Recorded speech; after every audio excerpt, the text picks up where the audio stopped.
Fearless and inventory side by side in the same sentence. Seriously? Yeah, that's a stretch.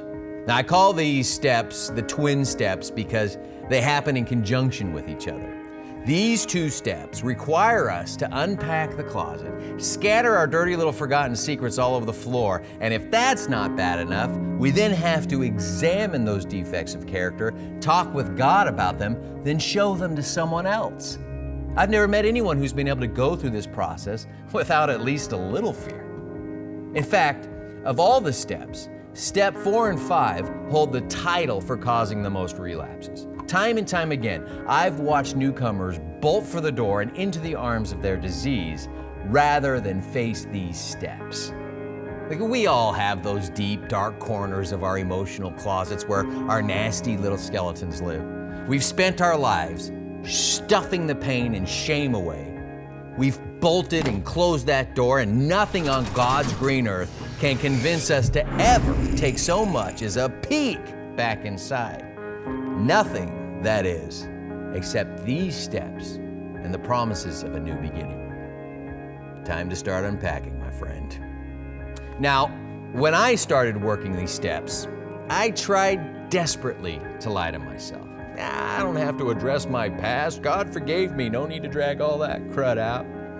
In hindsight, I'm really glad I didn't listen to that voice. I eventually summoned the courage to walk through these steps while strapped to a lie detector. Literally, I was hooked up to an honest-to-goodness, no-holds-barred, fully functioning polygraph machine in the LA County Sheriff's Department. Allow me to elaborate. Early in my sobriety, I applied to be a reserve deputy for the Sheriff's Department.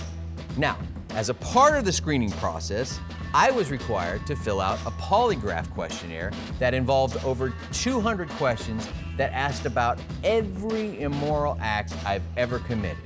Everything from have you ever killed someone to have you ever had sexual relations with an animal? Now, I'm proud to report that I was able to answer no to both of those particular questions. But they wanted to know if I ever lied, if I ever stole anything, if I ever cheated, if I was ever late on a credit card payment, everything. Not only that, but they wanted details. I was forced to take a serious look at everything that I'd ever done wrong in my life. Then, when I was finished filling out the document, I was hooked up to a polygraph machine while a detective went through every single question with me one at a time. For the first time in my life, I admitted to another human being things that I had never told anyone. And an amazing thing happened. I felt great. I was able to finally sift through the garbage of my past, study it, and then throw it away. It was as if this enormous weight was lifted from my shoulders. I'd shared my every darkest deed with another human being and survived to tell the tale. This guy was a detective. He'd heard everything and didn't bat an eye at my confessions. I discovered at that moment all of these things that I had bore so much shame over just weren't that big of a deal. I wasn't a bad guy after all. I didn't have to look over my shoulder anymore, sleep with one eye open. For the first time in a long time, my conscience was completely clear. Nah, I know what you're thinking. I have to admit my transgressions to a cop? Forget it. Relax. That was my path. You don't have to do that. With that said, let's get you started on taking a personal inventory. So, take out a sheet of paper and make 2 sets of columns. Now, write actions at the top of the first column. At the second column, write defects. Now, under actions, you'll write everything that you've ever done wrong in your life. And yes, this step is going to take a while.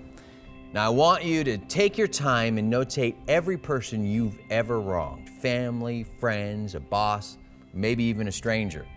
Or maybe you were the person that you wronged. Write that down too. Now, under defects, I want you to write down why you committed each of those acts.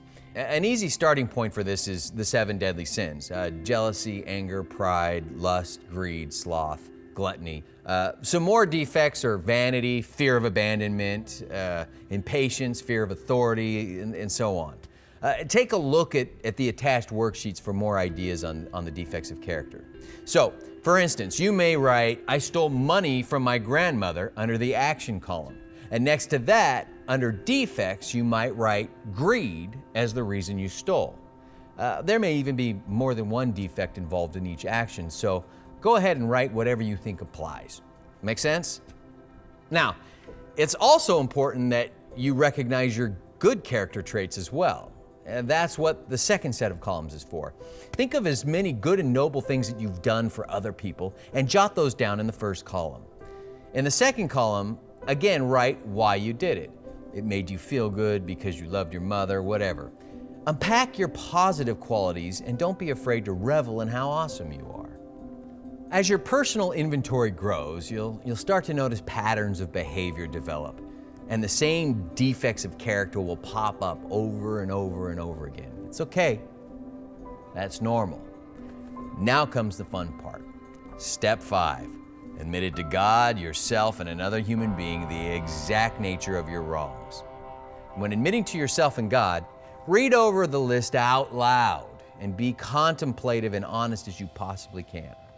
Now, as for another person, be sure to find someone you trust, a friend, your sponsor, a priest, anyone you're comfortable with. It must be someone you know will keep their mouth shut and not betray your confidence by blabbing your business to the world. Now, and here's a word of warning. Do not walk through this step with a group of people, in recovery or otherwise. Remember, human beings are fallible and they will fail you.